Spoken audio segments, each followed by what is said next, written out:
YBP Gang, YBP Nation, YBP Boxing, YBP MMA, YBP Fighting. It's your boy YBP Michael coming at y'all with the episode 1 review for the Ultimate Fighter 31, McGregor versus Chandler. I'm not gonna lie, the first episode was kind of underwhelming. I guess we could first start talking about both of the coaches, because the teams are pretty, like, they just kind of went with the vets versus prospects way, as in all the vets went on one team, all the prospects went on one team. They didn't try to mix it up, which is what I thought they would do. It would be weird if, like, they had one set of weight class had the vets, and then it was just more uniform if all of them went on one team and then all of them went on one team. So Chandler got all of the veterans, and then Conor McGregor got all the prospects. And right off the gate, I saw in the few moments, it seems like Chandler's taking it a little more seriously. When Conor McGregor said he wanted to immerse himself in the coaching experience and really get involved with the guys and stuff, you kind of saw that with Nate Jennerman. He was sparring with some other guys, but when Nate Jennerman was getting prepared for his fight, he was helping him out a little bit. But he was also, like, doing sparring by himself. So he was really, when he said he wanted to immerse himself in the experience, like, he truly meant, like, he wants to immerse himself in the experience, like, really feed off of these guys to help him with his return. Whereas Chandler's, like, I think he's more worried about them than he is really himself. He really wants to be the best coach he could possibly be. I can't say the same for Conor. I'm not gonna lie, there were, like, some scenes where, like, Conor looked a little like, I'm not a professional on, like, drugs or nothing, but he looked like, I don't even know. He looked like he had just come from partying, like, some John Jones stuff, bro.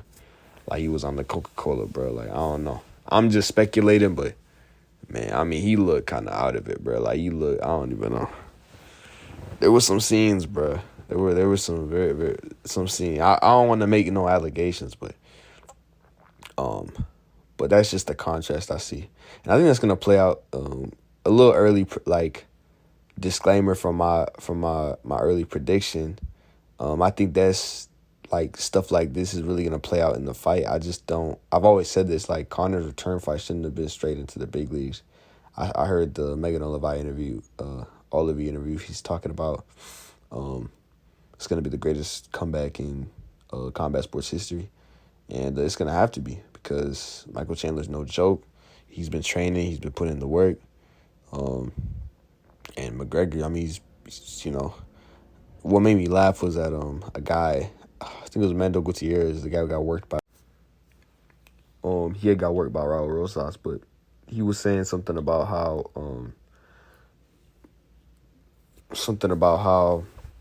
like, they're on the winning team because he's a prospect. He's on the team Conor McGregor, and it was just funny to me because as of recent, Conor McGregor hasn't been really a winner. Neither has Michael Chandler, but they've both been entertainers.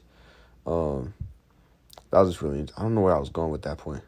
But no, it's a clear contrast in their coaching styles for sure. You could definitely see that playing out. I think that's gonna obviously I think at some point, I mean, there's only so much you can really do for these guys. Spoiler alert, I guess. If y'all saw in my video, my top 3 picks for the lightweights were Lee Hammond, the Irish guy, prospect. It was Nate Jennerman, another prospect, and then it was Roosevelt something, bro. I forgot his name. He's the one who got the 8-second knockout. So they kind of screwed me over. Like, when they got matched up with each other, I was like, damn, like, one of my guys are gonna go out. So, but yeah, he was in my top 3 for prospects to look out for in my video I dropped.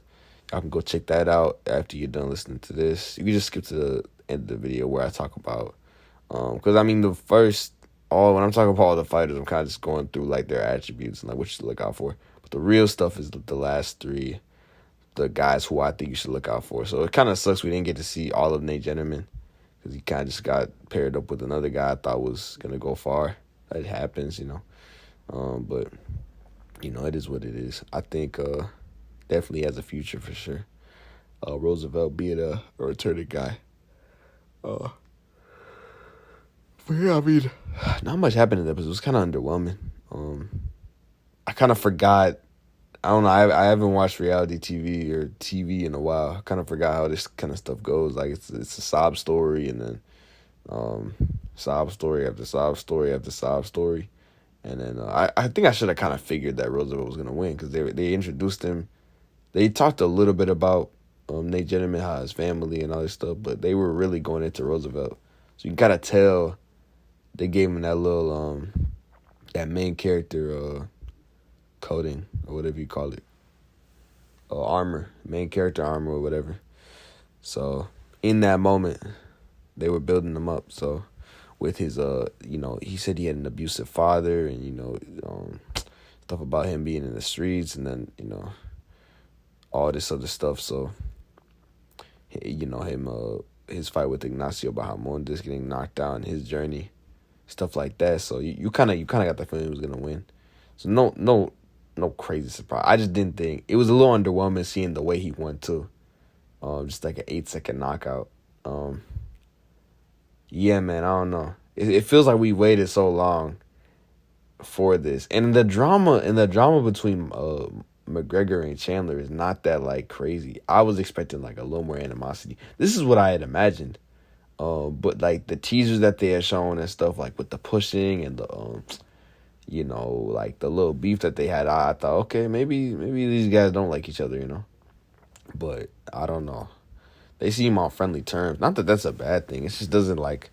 It's really really excruciating to watch 12 episodes of guys who have they have so much respect for each other, and they just want to go in there and slang a bang, and we'll have drinks after, but the Ultimate Fighter is supposed to be like promoting a fight, almost like the trash talk, the everything, I mean, you even saw the last season of Conor McGregor versus Uriah Faber when he coached season 22. They weren't fighting, but if they were to fight, you got the feeling that there would be so much promotional material with all the stuff that Conor McGregor said, all the crazy stuff he said, like with Uriah Faber having a butt chin and him saying, if you were a ring girl, like you go up there and shake that chin, saying some crazy stuff like that. So there's just not that there. It seems kind of I don't know, but realistically, I don't know. I don't know who they could have brought. Maybe if they did Conor McGregor Poirier 4, and they put it, but yeah, that fight is, I don't know. Yeah, with him getting injured like that, if it was an immediate rematch, then that fight don't got it's intrigued no more. I still want to see it. Just because it's unfinished business. It's 1-1. Third fight, we didn't really get it conclusive answer because leg injury. So, but yeah, not too much animosity. Like Chandler and McGregor seem to be on good terms. So I don't know. I'm more intrigued. I've really indulged myself in like the athletes and the prospects. So I'll probably because most people just come for the casuals. If you just let me not call people casuals for just wanting to, but I mean you're coming to see McGregor and Chandler go at it somewhat. I mean, it's entertainment. It's the entertainment business. They're prize fighters. And you're not really getting that. For me, I'm fine because I indulge myself a lot researching the fighters, putting myself in that coaching role. Who would I pick first? And I already disagree with so many of their choices, bro. Like, man, I saw Timur Valiev as like the third choice on their team. They have Jason Knight as their number one guy. I thought he was the worst in the whole roster. Like, bro, that just tells you, man. I don't know. So there's my intrigue. There's my intrigue. I'm putting myself in the coach's shoes, and I'm seeing like, oh shoot, like what type of decisions are they making? So I'm getting like a little. That's where I'm getting my thrill from, because I mean, Conor and Chandler ain't really like. Mind you, it's episode 1. Overreaction. It's my overreaction review, but it's not like the girl be saying, like it's not giving. It's not giving like pay-per-view. It's not giving I'm not getting that like McGregor vibe. You know what I mean? Like that. Like I don't know. I'm just not feeling it right now. It's all right though. I'm more into the actual fighters than I am invested in the McGregor Chandler fight, and this is supposed to be almost like a precursor selling the fight. So, but like, I don't know. I'm such a fan. Like they don't need to. I'm gonna still watch the fight. Like whether I watch the season or not, I was still gonna watch the fight. But to get me more excited for it, it's not really doing that for me right now.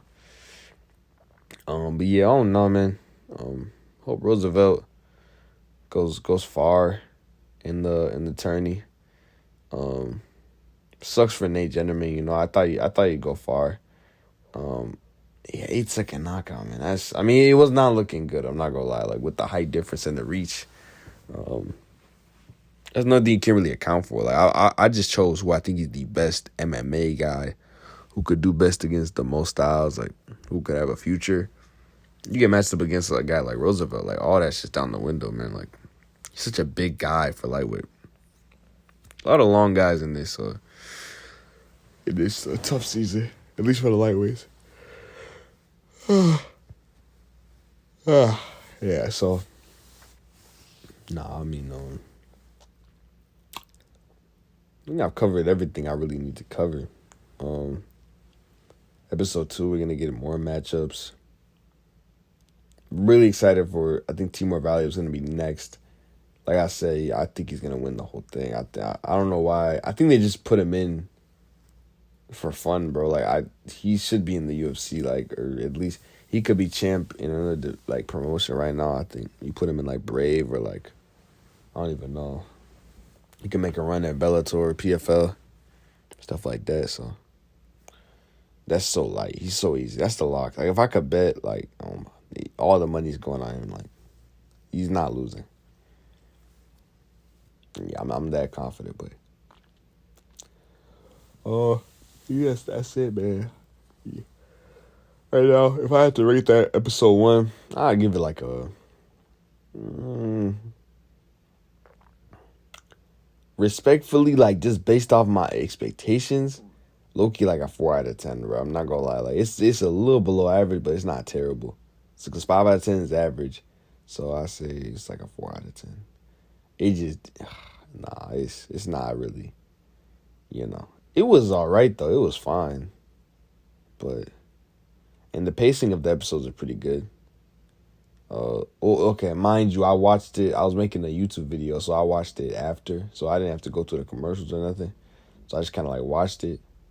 So, but it seemed like it went pretty quick. Like I didn't really have any issues like watching or paying attention. But yeah, I don't know. Yeah, this is a discussion for another video. But like, I feel like even the Ultimate Fighter like format's kind of out. It's played out nowadays. It's outdated. I don't know. It's just not like if this was any other fighter but McGregor. If like for example, if the Ultimate Fighter was not, it's gone into irrelevance. Like it wasn't too long ago. We had Nunes Pena. No one watched that season. I only watched the finales because it was on a UFC card. I think I actually watched a couple episodes because my friend had been like, "Oh," because I think he was new to MMA, so he was like, "Oh, you watching this?" And I'm like, "No, but I still watch the UFC, but I'm not watching this." That'd be my pet peeve, like someone was like, I watch a lot of MMA, I watch a lot of UFC, and like someone will, like pull a video, be like, "Oh, you know this fighter?" I'm like, you know what? I've never seen that fighter. Or I don't know that. That'd be my pet peeve. Oh, you're not really nah. So like when he was like, "Oh, you're not watching this tough season?" I felt the obligation. I had to go watch it. So I actually watched a couple episodes of Nunes Pena. That filled me with the Trishan Gore and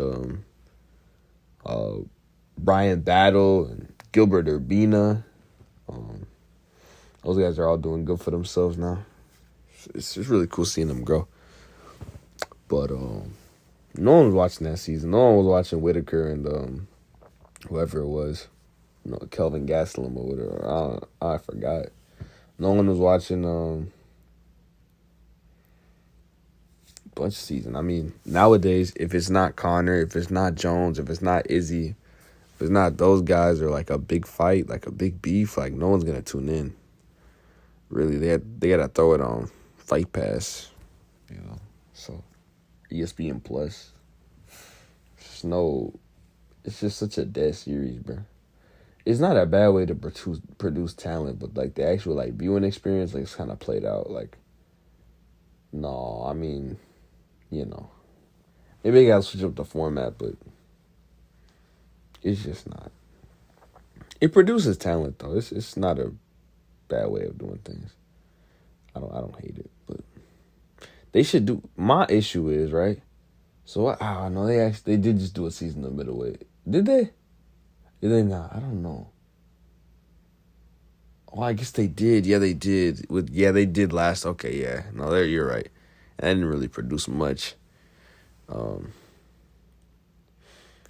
yeah, I don't know. I'm a little the divisions that they chose, like lightweight and bantamweight. I'm a little like, cause like those are like the two most stacked divisions in the UFC. It's like, do they really need another contender? Like, I don't know. That's my only pet peeve, but this is going long. Nah, man. I mean, I'd rate it, like I said, like 4 out of 10. Kind of underwhelming with the early knockout, constant sob stories, I mean, it sucks, but it's like, all right, bro. Because you're going to hear this from, like, every single fighter. Like, they try to, like, I don't know. They're trying really hard. I don't like it because they're building up this character or, like, this, like, getting you to sympathize with someone that we're never going to see again in the series. When is the next time I'm going to hear about Nate Jennerman? I hope it's in the UFC, but we're not going to hear about bro ever again, bro. Really. He's going to be gone. Like, he'll just be training and shit, but, like, realistically, no, bro. He's gone. They're building up that guy. So it's like, I don't know. But yeah. Michael Chandler's team winning. That's how it should be. I don't think, as much as Conor said he wants to be like immersed with the experience and he's training, I think he's more in it for himself than for the actual guys. I think Chandler, he alluded to this too, like in the videos he was talking about, that once he kind of got there, he kind of like saw these are individual people and these are, guys who have they have a dream and they want to get to that next step. So it became more than just doing it for himself, but now he's doing it for these guys. I don't know if Conor's really gotten over that hump yet, to be honest. It's Conor, though. I mean, I don't expect anything less, anything more. But yeah, man, 4 out of 10 episode. Hopefully, episode two is better. We still got Roosevelt in there. Timur Valiev is gonna survive, gonna be champ, future Dagestani champ, 2027-9. Just leave a like on the video, subscribe.